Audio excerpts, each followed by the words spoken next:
E terceiro está no verso 11. Olha a terceira razão. Vocês têm que restaurar esse irmão para que Satanás não alcance vantagem sobre nós, pois não lhe ignoramos os desígnios. Para que Satanás não alcance vantagem entre nós. O que é que Paulo quer dizer com isso? Paulo quer dizer com isso que o diabo usa o erro da igreja para destruir a igreja.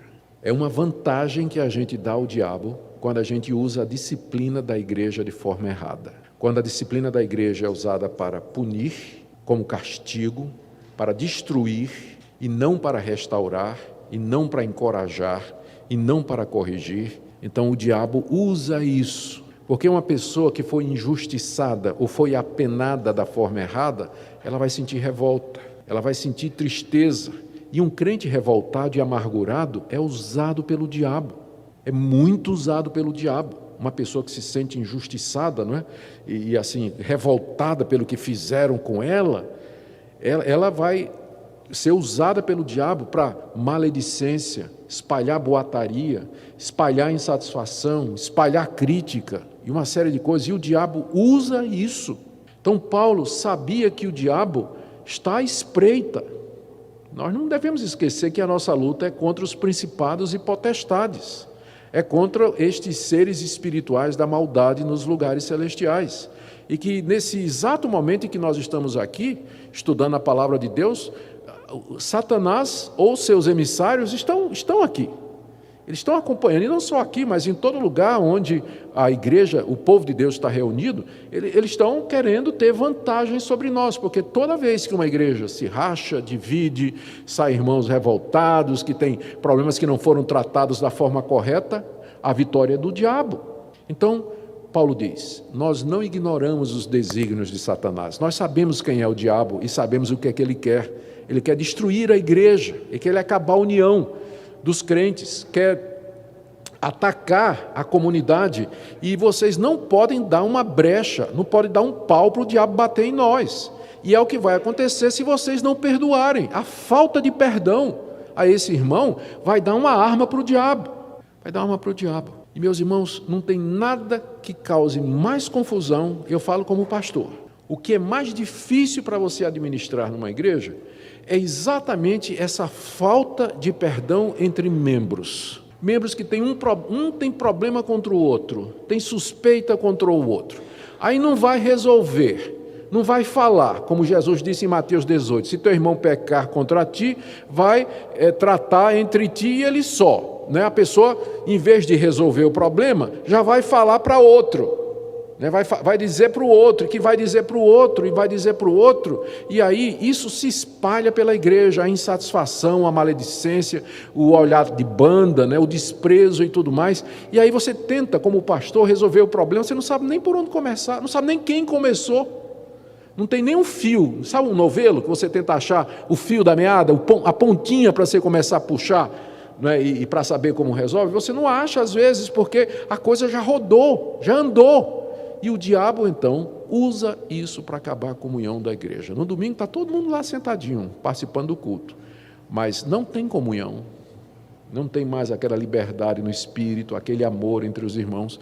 Isso tudo já foi exatamente pela falta de perdão, falta de restauração, falta de comunhão e de resolver os problemas. O que é que a gente aprende com essa passagem extraordinária dessa segunda carta? A necessidade de disciplinar os membros faltosos. É preciso fazer isso. Infelizmente, hoje, tem igreja que não tem nem rol de membro. Ela não tem nem rol de membro. Os pastores não sabem quem são os membros da igreja, não tem a relação, não tem disciplina. As igrejas não querem nem saber se as pessoas estão vivendo uma vida santa e uma vida reta. O que importa é que elas estejam no domingo e contribuam com o dízimo. Pronto. O que é que ela faz durante a semana? A igreja não está nem aí. Então isso está errado, porque a disciplina, o pastoreio faz parte, é uma das marcas da verdadeira igreja. A igreja zela pela vida espiritual dos seus membros. Então a disciplina faz parte disso. Segundo lugar, aí alguém pergunta assim, mas pastor, eu não vejo muita disciplina na igreja.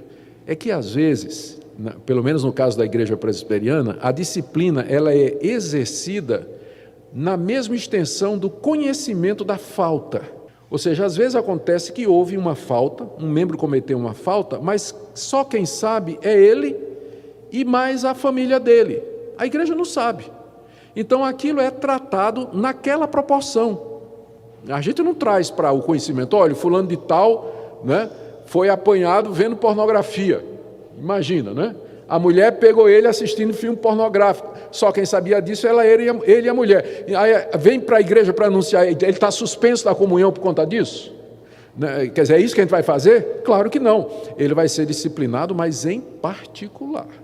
Porque se você der divulgação, é pior. Não é pior? Então, é por isso que muitas vezes, agora, quando é público, quando a falta é pública e é do conhecimento da igreja, aí a disciplina tem que ser pública. Tem que ser dada uma explicação, não só para a igreja, mas também para a sociedade, né, de que a igreja não concorda com aquele tipo de atitude, aquele tipo de posicionamento. Mas a disciplina, ela é preciso que ela seja exercida para o bem da igreja e do membro faltoso. Segunda coisa que a gente aprende aqui é que o alvo da disciplina é restaurar a pessoa.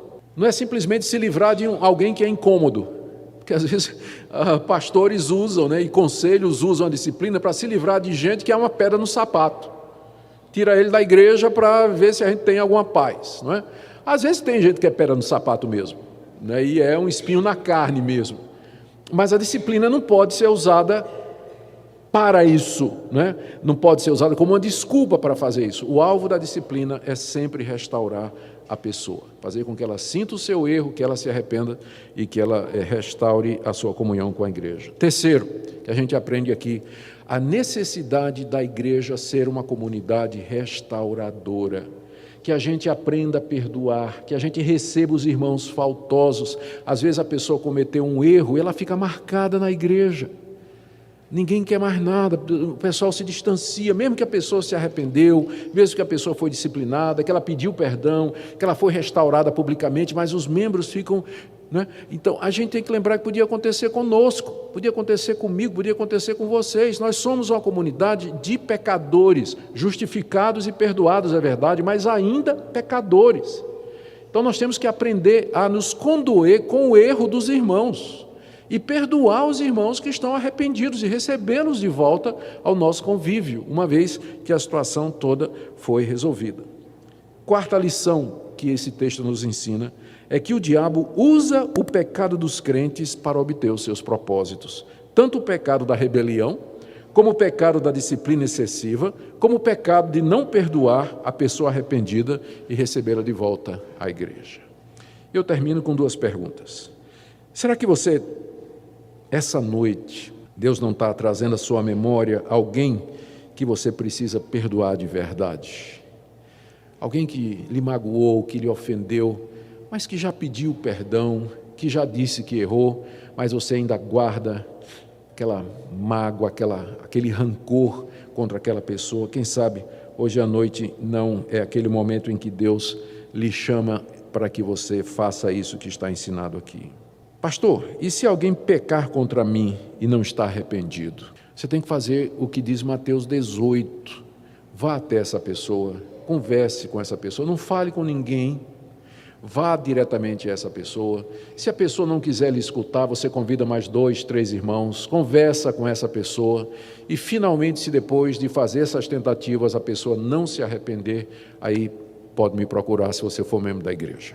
Ou procura um dos nossos presbíteros, e aí se diz, olha, nós já tentamos de tudo nos reconciliar, mas essa pessoa, ela não quer se arrepender, ela não quer mudar. E aí então, os pastores e presbíteros, eles vão exercer o cuidado pastoral com aquela pessoa, e se for necessário, chegar até o processo de disciplina, mas o pecado precisa ser tratado. O pecado precisa ser tratado, ele não vai embora, se você deixar assim. Tem gente que simplesmente não deixa quieto, quem sabe ele vai embora. Não vai. O tempo não resolve determinadas coisas, porque alguém já disse alguma vez, o tempo resolve tudo. Não resolve. Tem gente que vai levar para o caixão mágoas antigas de 20 e 30 anos.